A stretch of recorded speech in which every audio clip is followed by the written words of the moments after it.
Et tu penses quoi de l'image de modèle en France? Modèle mime OF. Qu'est-ce que j'en pense? Moi, ça va, hein. Qu'est-ce que les Français en pensent? Non, qu'est-ce que tu penses, pardon, de l'image qu'ont les modèles, malgré elle, pas l'image que toi, t'as d'elle? On est assimilé direct. En fait, comment dire, le métier de créatrice de contenu, c'est pas en France. Ouais. Je l'ai eu, hein, le débat avec Thaïs Descuffant dans son podcast de la dernière fois. D'ailleurs, c'est comment les podcasts chez Thaïs Descuffon? Parce que moi, j'y suis passé, Ouais. mais un peu du coup, pas en tant que modèle, forcément. Ouais. C'est quoi l'expérience que tu en retires? J'adore échanger les points de vue et tout, donc ça, il n'y a aucun souci. Après... Le lever de sourcil, vous l'avez vu? Non, mais il y a des trucs que je peux pas concevoir, que ça soit ancré dans l'esprit de quelqu'un et prononcé et défendu, en fait. Il y a vraiment des sujets sur lesquels je peux pas cautionner. Tu veux dire des exemples? Ouais, si tu veux, ben... Le mec qui gratte. Si tu veux, ben, quand Thaïs, elle te dit que l'inégalité des salaires hommes-femmes, c'est un mythe inventé par les féministes pour donner du pain à leur cause, je veux dire, ça fait des décennies, des centaines d'années, voire même peut-être des millénaires que c'est comme ça. Même les femmes, elles n'avaient même pas le droit de travailler à l'époque. Ne viens pas me dire qu'aujourd'hui, il n'y a pas d'inégalité salariale en mode... Alors, je suis d'accord, mais je vais venir faire l'avocat du diable. Ouais, vas-y. L'inégalité salariale réelle aujourd'hui en France, à poste égal, temps de travail égal, expérience égale, est 2%. 2%, terrible. 2% de trop. 2% injustifié. Mais exactement. Tout à fait. Mais après, comme je disais aussi à Thaïs... on est loin de ce qu'on nous sortait il y a quelques années en mode on 26%. On progresse, heureusement qu'on progresse. Tu vois. Non, on est loin. C'est-à-dire que même quand on disait 26%, c'était en mode, tu prends le salaire moyen de tous les hommes du monde, enfin de France, et on se contente à la France. Donc c'est-à-dire qu'on mettait Bernard Arnault dans le lot, par exemple, pour calculer la moyenne. Ouais, bien sûr. Mais ça n'a aucun sens parce que y a plein de femmes qui sont naturellement plus attirées par des métiers dans le social, etc. Oui, qui payent moins, on est d'accord. Bien sûr. Et alors, est-ce que c'est bien que ça paye moins ou pas? C'est normal. C'est comme ça. C'est un autre débat. Mais tu as aussi plein de mecs qui se dirigent vers des trucs comme moi, argent, entreprise, etc. Est-ce que faire une moyenne de tout, ça a un sens? Non. Et donc, en fait, quand on sortait déjà l'inégalité salariale de 26%, c'était ce calcul-là. Donc, ce qui n'a aucun sens. Oui, mais après, que le pourcentage en soi, te dire, on s'en fout. Le problème, c'est que ça existe. Oui, non, mais je suis d'accord avec toi. Et que ça a toujours existé. Ça, je suis d'accord avec toi. Quand la nana, elle te dit que ça a été inventé, que c'est un mythe, c'est pas possible, en fait. Genre, et qu'est-ce que tu en penses, toi, de l'inégalité de revenus sur MimeOF? Parce que j'ai l'impression que moi, si je me lance demain, alors que j'ai plus d'audience que toi, je ferai moins d'argent. C'est pas sûr. C'est juste que tu vas pas cibler la même communauté. Oui, moi, je connais des mecs qui sont sur MimeOF, sont pas du tout à plaindre. Tu veux citer des noms? Non. Ah, dommage. Putain, je voulais l'avoir. Non, mais les mecs gagnent tendanciellement largement moins que les meufs. C'est pas que les mecs gagnent largement moins, c'est qu'ils sont beaucoup moins à le faire, déjà. Bah, s'ils sont beaucoup... Attends, mais non, parce que l'économie, ça tient pas, là. S'il y a beaucoup moins d'offres pour une demande aussi grande... Apparemment, ils devraient gagner énormément. Parce qu'en fait, ils sont pas beaucoup à le faire et surtout, ils sont très peu à l'assumer. Contrairement à nous, où aujourd'hui, on dit oui, je le fais et alors. Ça, je peux te l'accorder. Et donc, va te créer une communauté et gagner des revenus quand tu fais ça en mode anonymat, limite. Donc, c'est compliqué. Qu'on soit d'accord, Adé Laurent serait une femme, il ferait des 200 000, 300 000 par mois. Mais Adé Laurent n'est pas à plaindre. Non, mais moi, je sais combien il fait. Oui, mais donc tu sais que ça va, on va pas lui faire l'aumône non plus. Mais il ferait avec l'exposition qu'il a, il serait une femme, il ferait 5 à 6 fois plus. Je suis d'accord avec toi. Le sexe a toujours plus... donc il y a une égalité. Oui, okay. Le sexe a toujours plus payé chez les femmes que les hommes, c'est certain. Parce que, après je pense que c'est... Enfin, je sais pas, c'est vous êtes et personne ne nous plaint. C'est vous qui choisissez après. Mais c'est vrai que les hommes ont plus tendance à consommer du contenu à caractère sexuel que les femmes. Pourquoi largement. Ça après, il faudrait faire une étude ou demander à Harvard celle qui l'a sortie. Mais... Je pense que si les vrais data de OnlyFans leakeraient, ce que je ne souhaite pas, j'aime beaucoup OF et leur équipe, mais je pense que si on voyait des clients, on serait à du 98 minimum %. Ouais, je pense. 97, elle est à tout péter. Ouais, largement. Et on le voit. Mais tu vois, c'est là que c'est très drôle encore, c'est que il y a que des consommateurs masculins, il y en a une quantité énorme.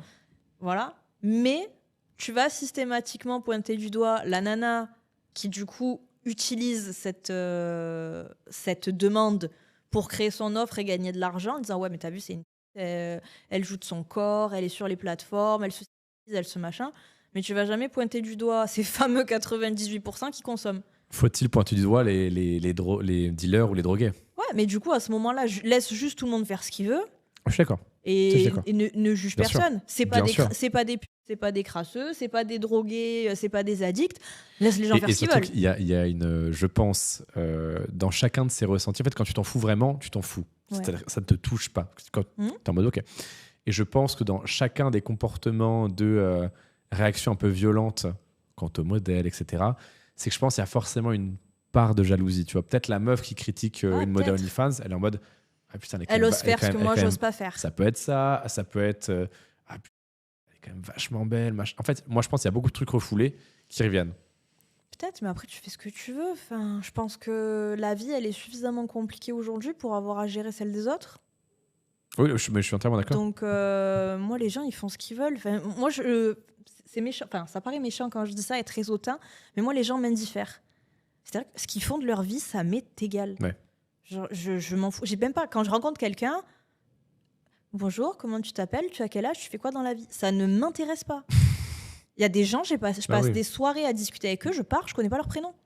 Ouais, je vois. Ouais. Mais parce que je m'en fous. On a échangé, on a partagé des trucs, on a partagé un moment, des émotions, des ressentis, des expériences. J'ai passé un bon moment. Ce qu'il fait dans la vie, combien il gagne, comment il s'appelle, sa situation maritale, son orientation sexuelle, sa religion, je m'en fous. C'est du privé. Et, et c'est très français, mais tant qu'aujourd'hui on n'acceptera pas que les gens ont le droit d'avoir une vie privée et qu'elle a le droit du coup d'être privée, on s'en sortira pas. Aujourd'hui tu passes un entretien d'embauche, on te demande ta situation, qu'est-ce que ça peut te faire? Je peux faire l'avocat du diable? Vas-y. Moi par exemple, je comprends, il y a eu plein de vagues d'indignation sur Twitter par rapport à ça, de meufs qui disaient mais c'est honteux, on m'a demandé si je prévoyais d'être enceinte dans les prochaines semaines. Je comprends pourquoi on le demande. Je suis chef d'entreprise, je cherche quelqu'un pour un poste clé, pour un projet dans les 2 prochaines années.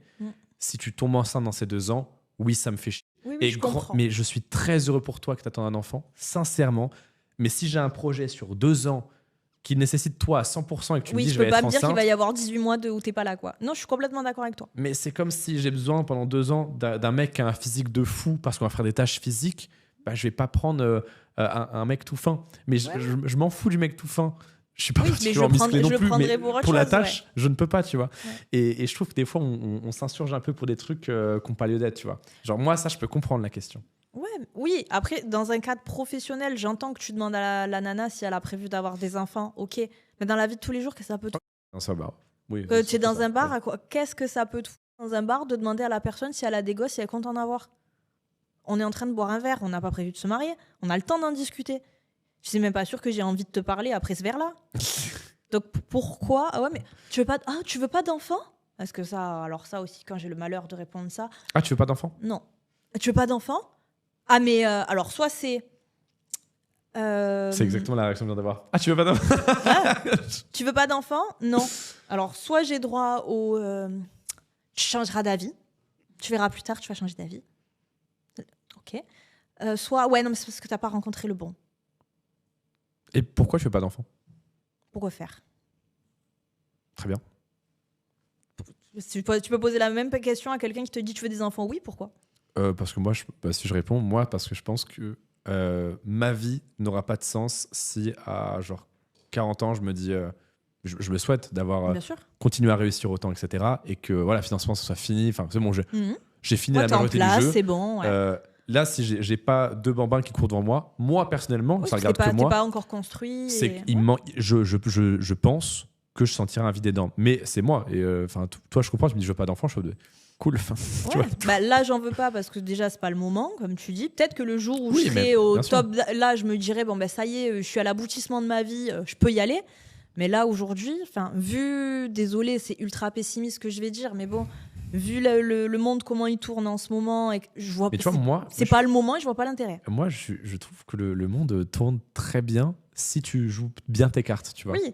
Pour nous, je pense que ça va bien se passer. Tu vois. Mais c'est pas ça qui me dérange, c'est l'environnement, si tu veux. En fait, parce que toi, même si tu... Déjà, ouais, je suis d'accord, tu fais pas un enfant si t'as pas tout ce qu'il faut derrière, tu vois.